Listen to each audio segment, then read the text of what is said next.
बिस्मिल्लाहिर्रहमानिर्रहीम। अस्सलाम वालेकुम स्टूडेंट्स। उम्मीद करता हूँ आप सब खैरियत से होंगे। Welcome to my YouTube channel chemistry with Alis. तो आज मैं अपने 12th क्लास के स्टूडेंट्स के लिए चैप्टर नंबर 9 जो है उसका मोस्ट इंपोर्टेंट टॉपिक है सल्फोनेशन ऑफ बेंजीन। ये लॉन्ग क्वेश्चन के अंदर काफी दफा रिपीट हो चुका है और ये जो टॉपिक है कोई ज्यादा टफ भी नहीं है, वो आप लोगों के साथ डिस्कस करूंगा और आप लोगों को जो है ये टॉपिक यहाँ पर समझाऊंगा।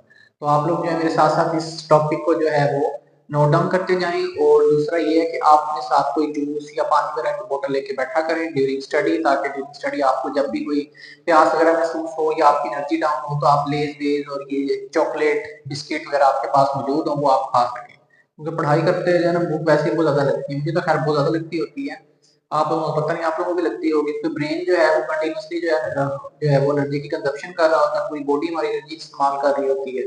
तो इसलिए हमें बैकअप रख के बैठना चाहिए कि जहां पर भी हमारी एनर्जी डाउन हो या हम बेहोश होने लगे तो हम कुछ खा पी लें। खैर ये ज्यादा लंबा लेक्चर नहीं है, आपको जो है वो एज सून एज पॉसिबल इसको कंप्लीट करेंगे तो फिर जो है you are free to go anywhere. चलिए आ जाए सल्फोनेशन ऑफ बेंजीन, इसको अंडरस्टैंड करते हैं। सल्फोनेशन ऑफ बेंजीन की पहले डेफिनेशन है हमारे पास, वो क्या है? Introduction of sulphonic acid group in benzene ring. तो बेंजीन रिंग के अंदर आप इंट्रोड्यूस करवाएंगे कौन सा group? Sulphonic acid group. Sulphonic acid group क्या होता है? मैंने लिख दिया SO3H, this is called sulphonic acid group. इसको बेंजीन रिंग के अंदर हम इंट्रोड्यूस करवाएंगे। इसको हम नाम क्या देते हैं? सल्फोनेशन ऑफ बेंजीन का। मैंने आगे एग्जांपल भी लिख दिया, ये आपका बेंजीन है, ये आपका H2SO4 है। इसको मैंने समझाने के लिए इस फॉर्मेट में लिखा है कि OHSO3H, इसको अगर आप मिलाएंगे तो H2SO4 ही बन जाएगा। मैंने नीचे नाम भी लिख दिया। ये कंसंट्रेटेड H2SO4 है, यानी कि इसके अंदर वाटर की अमाउंट जो है बहुत ज्यादा कम है। और ये आपके पास हर बेंजीन जिसमें हर कार्बन के पास एक हाइड्रोजन होता है, तो इस कार्बन का हाइड्रोजन मैंने बाहर निकाल के लिख दिया। तो यहाँ से OH और यहाँ से H जो है वो निकलेगा in the form of H2O। और ग्रुप कौन सा बच जाएगा? SO3H। ये SO3H ग्रुप जो है यहाँ पर आकर हाइड्रोजन की जगह बेंजीन के साथ अटैच हो जाएगा। और आप टेम्परेचर कितना प्रोवाइड करेंगे? 80 डिग्री सेंटीग्रेड। बेंजीन के साथ SO3H ग्रुप अटैच होगा तो this is called benzene sulphonic acid बन जाएगा। नेक्स्ट एग्जांपल के अंदर फिर हमने क्या लिखा? SO3 गैस ली और साथ में मैंने H2SO4 लिखा। सल्फोनेशन करवाने के दो तरीके होते हैं, वो भी आपको बताऊंगा, या दो तरह के रिएजेंट्स आप यूज कर सकते हैं। पहला रिएजेंट होता है कंसंट्रेटेड H2SO4, इसमें आपको हाई टेम्परेचर देना पड़ता है। दूसरा रिएजेंट होता है SO3 gas mix with H2SO4। ये दोनों चीजें जब आपस में मिक्स होती हैं तो फ्यूमिंग H2SO4 बनता है। फ्यूमिंग H2SO4 क्या होता है बेटा जी? फ्यूमिंग का वर्ड निकला है फ्यूम्स से। फ्यूम्स का मतलब होता है धुएंदार बादल, स्मोक आपके पास। तो इस तरीके से जब ये जनरेट होता है, इसकी प्रोडक्शन होती है, तो आपके पास एक किस्म की स्मोक जनरेट होती है। और स्मोक के अंदर क्या मौजूद होता है? Fuming H2SO4। लेकिन इसके लिए आपको टेम्परेचर जो है वो कम देना पड़ता है। क्यों कम देना पड़ता है वो भी आगे समझाऊंगा। अभी बस इतना याद रखो कि बेंजीन के साथ इस हाइड्रोजन को ये वाला जो SO3 ग्रुप जो है ये यहाँ पर आकर सब्स्टिट्यूट करेगा, तो SO3H सल्फोनिक एसिड ग्रुप यहाँ पर आकर अटैच हो जाएगा और आपके पास बेंजीन सल्फोनिक एसिड बन जाएगा। ये आपके पास दो एग्जांपल्स आ गए। अब आगे बढ़ते हैं, रिएजेंट्स देख लेते हैं। बेटा जी हमने पहले एग्जांपल में यूज किया था कंसंट्रेटेड H2SO4। इसके बारे में याद रखना है कि ये लेस रिएक्टिव होता है। लेस रिएक्टिव होता है तो फिर हमें हीटिंग करनी पड़ती है या हाई टेम्परेचर देना पड़ता है आपको 80 डिग्री सेंटीग्रेड। अब वापस आएंगे इस एग्जांपल पर, देखिए कंसंट्रेटेड H2SO4 के साथ मैंने 80 डिग्री सेंटीग्रेड यानी कि हाई टेम्परेचर प्रोवाइड किया है। उसकी रीजन क्या है? कंसंट्रेटेड H2SO4 जो है वो लेस रिएक्टिव होता है। फिर अगला जो हमारा रिएजेंट है उसे हम कहते हैं fuming H2SO4। What is fuming H2SO4? Fuming H2SO4 is जब आप SO3 गैस को मिक्स कर देते हैं किसके साथ? H2SO4 के साथ, तो क्या बन जाता है? Fuming sulphuric acid. ये बेटा जी होता है ज्यादा रिएक्टिव।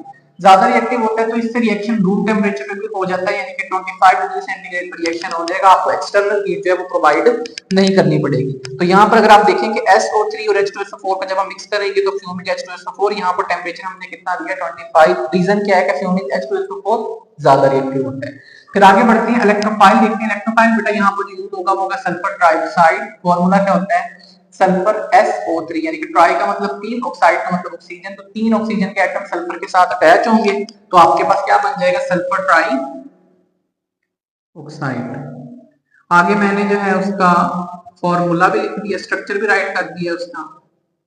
ये देखिए इसमें सेंट्रल एटम जो है वो सल्फर है और उसको तीन ऑक्सीजन एटम से जो है सराउंड किया हुआ है। अब आपको पता है जो ऑक्सीजन है ये ज्यादा इलेक्ट्रोनेगेटिव होता है, तो ये सल्फर के इलेक्ट्रॉन अपनी तरफ पुल कर लेता है, जिससे ऑक्सीजन पे आपको पार्शियल नेगेटिव चार्ज दिख रहा है और सल्फर से इलेक्ट्रॉन दूर जाने की वजह से सल्फर पे आपको पार्शियल पॉजिटिव चार्ज दिखाई दे रहा है। और साथ में मैंने लोन पेयर भी ड्रॉ किया क्योंकि एक ऑक्सीजन एटम के पास 6 इलेक्ट्रॉन्स होते हैं। अगर आप थोड़ा सा गौर करें यहाँ पर, तो ये वाला जो ऑक्सीजन है इसने यहाँ पर अपने बॉन्ड बनाने में 1 और 1 2 इलेक्ट्रॉन यूज किए हैं। 6 में से 2 माइनस करेंगे 4 आंसर आएगा। तो वो 4 इलेक्ट्रॉन हम 1 2 3 4 in the form of 2 lone pair her oxygen पे ड्रॉ कर देते हैं। ये इसका स्ट्रक्चर है और ये यहाँ पर इलेक्ट्रोफाइल है। इलेक्ट्रोफाइल हम उस चीज को भी कह सकते हैं जिसके पास इलेक्ट्रॉन की क्या हो जाए, डेफिशिएंसी हो जाए, या सेंट्रल एटम में पार्शियल पॉजिटिव चार्ज आ जाता है, वो भी इलेक्ट्रोफाइल वर्क करता है। मैकेनिज्म पे आ जाते हैं। पहले स्टेप में हम इलेक्ट्रोफाइल जनरेट करेंगे या प्रोड्यूस करेंगे कैसे, H+4 के दो मॉलिक्यूल्स को आपस में मिक्सअप करेंगे। यहाँ पर आप गौर करें तो ये वाला HOH और इस वाले का H, ये दोनों आपस में मिलेंगे तो क्या बन जाएगा H3O पॉजिटिव। SO3 ग्रुप यहाँ से सेपरेट हो जाएगा, ये वर्क करेगा एज इलेक्ट्रोफाइल। अब आप कहेंगे सर इलेक्ट्रोफाइल में तो पॉजिटिव चार्ज होता है, इस SO3 पे तो पॉजिटिव चार्ज नहीं है, फिर आप इसे इलेक्ट्रोफाइल क्यों कह रहे हैं? तो बेटा इसके ऊपर अगर आप गौर करें, ये स्ट्रक्चर है SO3 का। यहाँ पर आप देखें सल्फर के ऊपर पार्शियल पॉजिटिव चार्ज है, इलेक्ट्रॉन की डेफिशिएंसी है। दैट इज द रीजन कि SO3 जो है यहाँ पर इलेक्ट्रोफाइल के तौर पर वर्कआउट कर रहे हैं। और दूसरा ये है कि यहाँ पर H3O के ऊपर पॉजिटिव चार्ज आ रहा है। अब आप कहेंगे सर यहाँ पर देखिए SO3 और H3O ये दोनों इलेक्ट्रोफाइल के तौर पर वर्कआउट क्यों नहीं करते? तो बेटा उसका आंसर सिंपल है कि अगर आप यहाँ पर देखें तो सिर्फ एक ऑक्सीजन एटम के ऊपर पॉजिटिव चार्ज है, यानी कि ऑक्सीजन के पास इलेक्ट्रॉन की इतनी कमी नहीं है जितनी सल्फर के पास होगी। सल्फर के पास इलेक्ट्रॉन की कमी क्यों होगी? क्योंकि आप देखें सल्फर को 1 2 3 तीन ऑक्सीजन के एटम जो है वो इसको इससे इलेक्ट्रॉन्स खींच रहे हैं या इसको नोच रहे हैं, आप देख रहे हैं। इस वजह से सल्फर जो है ये ज्यादा इलेक्ट्रॉन का डेफिशिएंसी का शिकार हो गया है, इसलिए SO3 जो है ये ज्यादा स्ट्रॉन्ग इलेक्ट्रोफाइल होता है as compare to H3O positive. तो ये इलेक्ट्रोफाइल हो गया और साथ में क्या बन जाएगा, ये ग्रुप बच गया है। अब यहाँ पर होता क्या है कि ये वाला जो बॉन्ड है ये शिफ्ट हो जाता है पूरा इसके ऊपर सल्फर पे, तो आपके पास क्या बन जाएगा HSO4 नेगेटिव। HSO4 नेगेटिव क्या काम करेगी, कॉन्जुगेट बेस का काम करेगी। जब भी एसिड में सही देखें H2SO4 आपका एसिड था, H निकल जाए तो जो चीज बनती है उसको हम कॉन्जुगेट बेस कह देते हैं। नेगेटिव चार्ज आ गया तो ये बेस कंसीडर होगी। सेकंड स्टेप में attacking of electrophile. Attacking of electrophile में आप देखिए कि बेंजीन रिंग अपने पाई बॉन्ड की मदद से इस सल्फर के ऊपर अटैक करेगा। अब सल्फर पीरियोडिक टेबल के 6 ग्रुप से बिलोंग करता है, यानी कि सल्फर जो है वो 6 बॉन्ड बना सकता है, जो कि इसने यहाँ पर 2 और 2 4 और 6 यानी कि 3 ऑक्सीजन एटम से बनाए हुए हैं। अब अगर इसको बेंजीन से एक बॉन्ड और बनाना है तो इसका 7th बॉन्ड कंसीडर होगा। तो उसके लिए फिर सल्फर क्या करेगा कि अपना एक वाला जो बॉन्ड है इस ऑक्सीजन एटम के ऊपर शिफ्ट कर देगा। अब अगर आप देखिए कि यहाँ पर बेंजीन के पास था इसका अपना एक हाइड्रोजन, ये हमने यहाँ ड्रॉ कर दिया, ये आपका सल्फर आ गया, ये ऊपर का डबल बॉन्ड O, ये साइड वाला डबल बॉन्ड O, और ये एक बॉन्ड इस ऑक्सीजन में शिफ्ट किया था, उसके ऊपर नेगेटिव चार्ज आ गया। अब यहाँ पर ये वाला पाई बॉन्ड जब बाहर निकलेगा तो इस जगह के ऊपर इलेक्ट्रॉन की डेफिशिएंसी हो जाएगी, और ये जो SO3 ग्रुप है ये बेंजीन के साथ सल्फर सिग्मा बॉन्ड के थ्रू अटैच हो रहा है, इसलिए हम इसको नाम क्या दे देते हैं, सिग्मा कॉम्प्लेक्स का नाम दे देते हैं।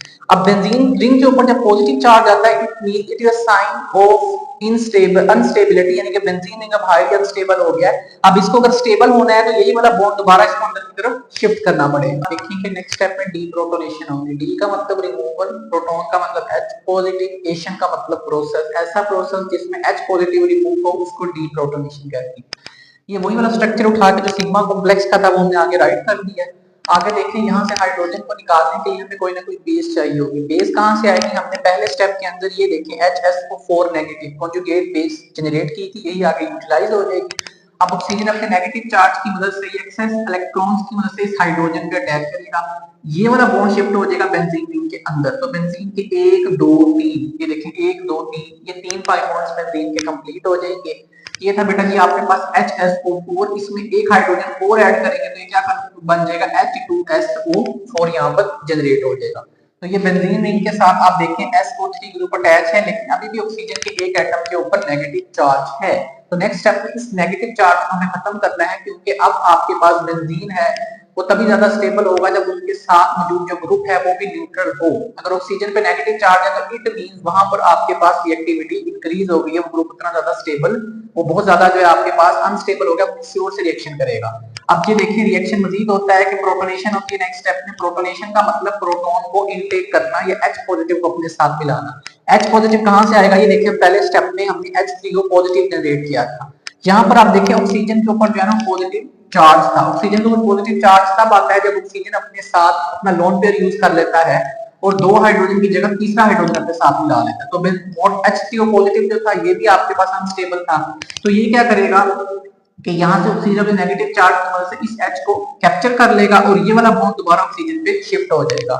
ये बॉन्ड दोबारा ऑक्सीजन पे शिफ्ट होने का मतलब क्या है कि बेंजीन के पास, सॉरी वाटर के पास उसके दो लोन पेयर्स जो हैं वो कंप्लीट हो जाएंगे और वाटर स्टेबल हो जाएगा और ऑक्सीजन पे जो नेगेटिव चार्ज था वो भी इस H को अपने साथ अटैच करने के बाद खत्म हो जाएगा। तो ये देखें SO3 और साथ में क्या आ गया, एक H। तो SO3H ये ग्रुप जो है सल्फोनिक एसिड ग्रुप, ये बेंजीन रिंग के साथ अटैच हो गया, इंट्रोड्यूस हो गया। इस तरीके से बेंजीन की सल्फोनेशन यहाँ पर कंप्लीट होगी। तो उम्मीद करता हूँ आपको ये टॉपिक समझ आ गया होगा। चैनल पर नए हैं तो चैनल को सब्सक्राइब करें और बेल आइकन के बटन पर क्लिक करें और अपने कॉलेज फ्रेंड और कैट फ्रेंड्स के साथ मेरे चैनल को ज्यादा से ज्यादा शेयर करें।